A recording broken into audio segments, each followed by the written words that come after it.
right, so let me set up this scenario, okay? And I'm not going to say it's ever happened, but let's just say it's a scenario, okay? So I'm laying in bed in a dark room, and my wife's laying next to me, and we're not asleep yet. And as I'm starting to shut the blinds, I hear a voice. Let's just say this is hypothetical. Of course. Yeah, of course it is. And what I hear is, Jeff, I'm lonely. Okay, so if you're me, what are you feeling? I can tell you what I was feeling. A lot of things. First thing, I'm afraid. Yeah. I'm afraid. Then I probably went to some shame and guilt, probably some toxic shame. We'll talk about that later. But what am I not doing right? What am I doing wrong? I don't like her being lonely. I don't want her to be lonely. And then, because I'm uncomfortable with all my feelings about her having that feeling, and somehow I think I'm responsible and I'm doing something wrong, now I need to fix it. I need to fix her so I can be okay. Yeah. So I immediately go into fix mode, which is I'm going to talk her out of being lonely. So let's just say hypothetically, I remind her that we've been on a date last week. I remind her that I've been coming home on time from work. I remind her that she's got all these friends. I remind her of this great community that she's in. I remind her of all the reasons why she should not be lonely, okay? Now, in that moment, what I don't realize is she's getting lonelier by the minute while I'm talking her out of her loneliness. Yeah.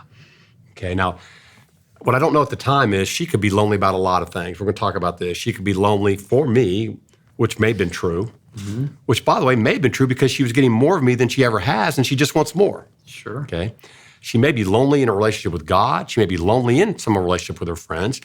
She may have been so busy lately, she's lonely for herself. She just hadn't caught up to herself. All that could be going on, but I totally don't know how to sit with her having feelings, and especially being lonely, and there I am, which means I'm not enough, somehow that I'm doing something wrong, so I'm trying to fix it. Instead, what I'm missing is the invitation of that statement.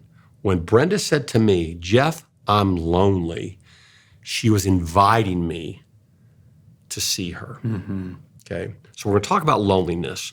The feeling of loneliness is the truth about her in that moment. Yeah. Okay, that's the truth. Again, feelings are not always telling you the truth about what's real, but in that moment, it's what's real about you. Now, you can go a couple places with that, but if you try to deny or push down, okay, or shove down the vulnerability of loneliness, you go to something you're going to talk about called apathy, okay? If you can step into the confession of I'm lonely, well, there's gifts, okay? The gift of being lonely is intimacy. And the need that's met is something that she would in that moment have been wanting. It would be to be known. To be known. Yeah.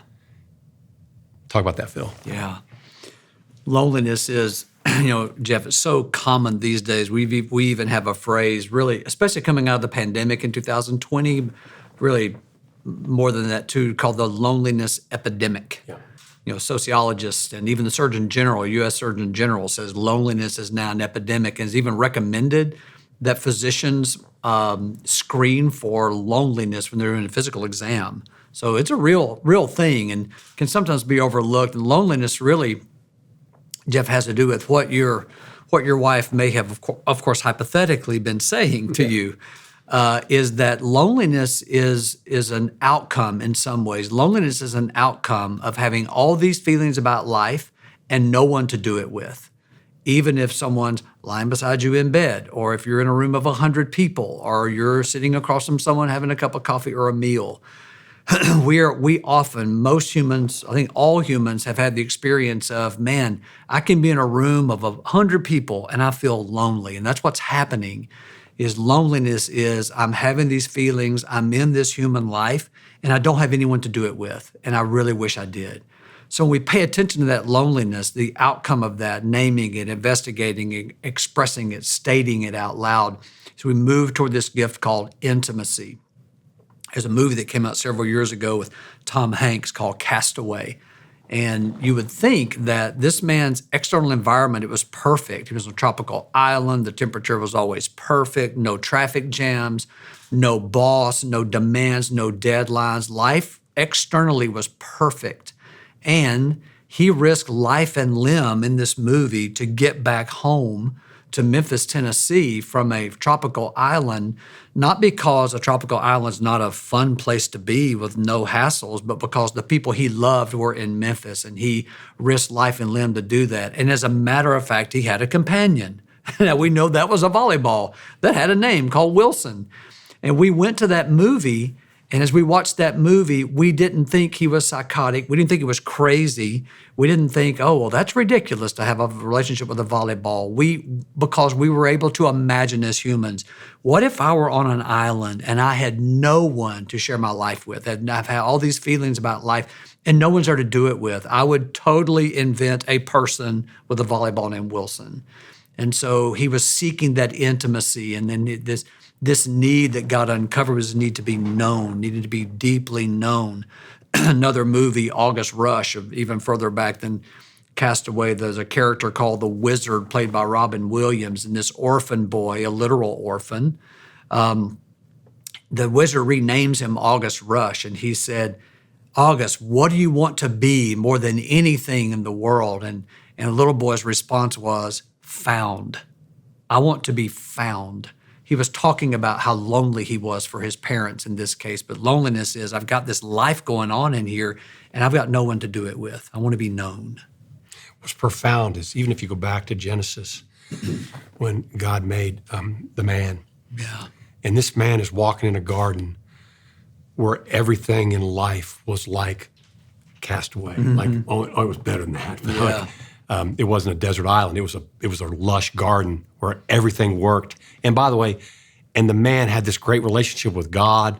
So he had God, he had this place. Like, he had everything. It was like, it's amazing. And God is the one that saw that. And God is the one that said, it's not good for that man to be alone. Which means that this is incredible to think about, that even in all that God made, and even who God is to us, there's something built in us, God built in us, God made in us, that is lonely or alone when we're not somehow doing these kinds of relationships where someone knows us. I'm not talking about just spending time with somebody. I mean somebody that knows the interior of my life. Yeah. Not just what I'm doing, not just how I'm doing it, but like that I am lonely, I am afraid, I'm sad, I'm hurting, and somebody can be in there. And that's what God said wasn't good.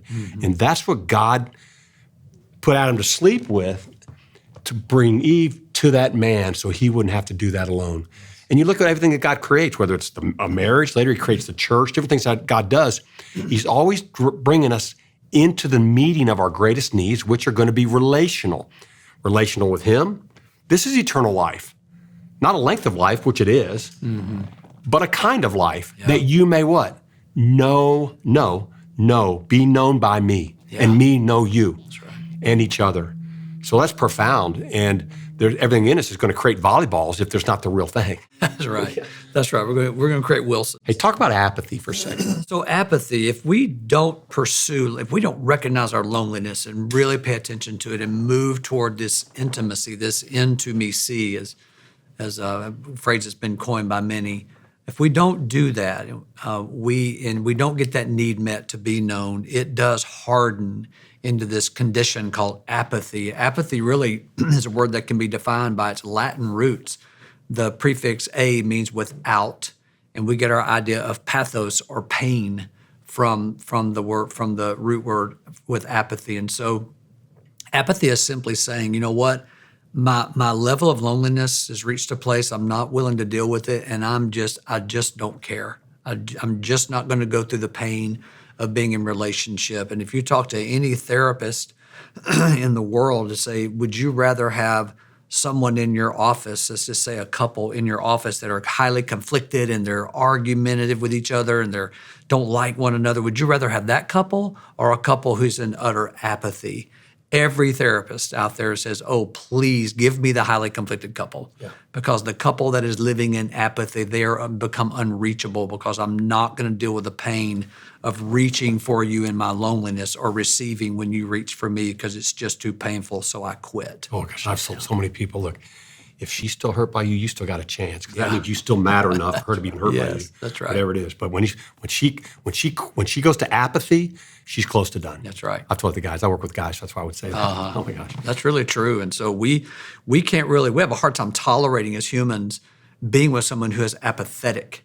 We'll say they're numb. I can't get to them. They're inaccessible. I don't really know them. And my loneliness is multiplied when I'm with someone who is apathetic, and finally it can move over into a category really of evil. And here's what evil means. Evil doesn't necessarily mean they're demon possessed or sinners or hell-bound. Evil simply means they will get to a person can get to a level of not caring so much. They literally stop caring about anything, justice or peace or calm or intimate relationships or what's going on in the world, what's even going on under my own roof. And so people move into this place to where they don't even recognize their own pain, and so pain doesn't even exist. And that's a really dangerous place to be. So you think about it, when you're with someone who's moved to apathy, someone who is avoiding or pushing down or burying the vulnerability of loneliness, of wanting to be known and wanting to be known that way. So if you're with someone who's apathetic, think about that thing in you. You can almost feel it in your body that you want to grab them, to shake them, to wake up, like to move, like care about something. Yeah. You can't make, watch this, you can't make them care. So what looks weak, as in like apathetic, like they look like they won't move, and they may not be able to get up off a couch, or look like they'll get up off a couch, whatever that looks like. Truth is, that's a very powerful posture. Yeah. Because in that moment, they are controlling their entire environment and you, which is why you're wanting to shake them by saying, basically, I won't be touched. Yeah, that's right. You can't get to me, and no one can, and no one will. Now, there's a way they got there. They weren't born that way. That's right. Which, by the way, when we talk about loneliness too, this is an introvert-extrovert. This is human. This is human. But I go back to that. It's a powerful posture of I won't be vulnerable. Yeah. Yes, and the gift of listening to what you're talking about, to not be in the condition you're talking about, Jeff. Listening to loneliness simply says, I'm awakening to my need to have these feelings about life, to have these experiences in life, and to have someone else walk with me in them. Otherwise, we do end up in those really numb places. Super important to pay attention to. I remember when I started to thaw out a little bit, like around all this, to be more aware of having all these feelings. Which, by the way, I felt like I was getting out of the matrix when it happened, and then I kind of wanted to go back into the matrix because all of a sudden I was having to have all these feelings I was becoming aware of. But I remember when I was starting to thaw out a little bit and starting to really pay attention to this is what I'm feeling about my life. And I remember making a trip back to where I grew up in Dayton, Ohio, in a house, little 2-bedroom, 1-bath house.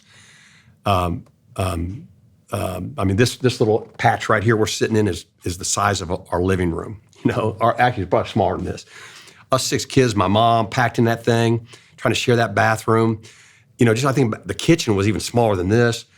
And I remember always saying, as a family, our narrative was, we are a close family. The Schultes, we're close, man. This is a place where, that was the safest place on earth. And that's just the narrative. My mom lived in that house for 60 years. It's the house I grew up in. When she passed away and we had to sell it, it was like part of the world changed for me. But I remember going back to that house for the first time after I'd started to thaw. I remember walking into the living room of that house and standing there in the living room, now more aware of what I'd always felt but wasn't aware of.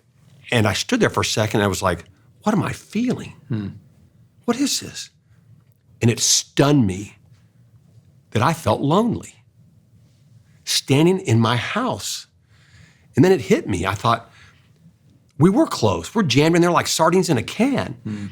And we did a lot of life together. And I had a brother in particular that I was really close to that we could talk at night. But mostly, we were surviving like crabs in a bucket, just all trying to climb out of that bucket.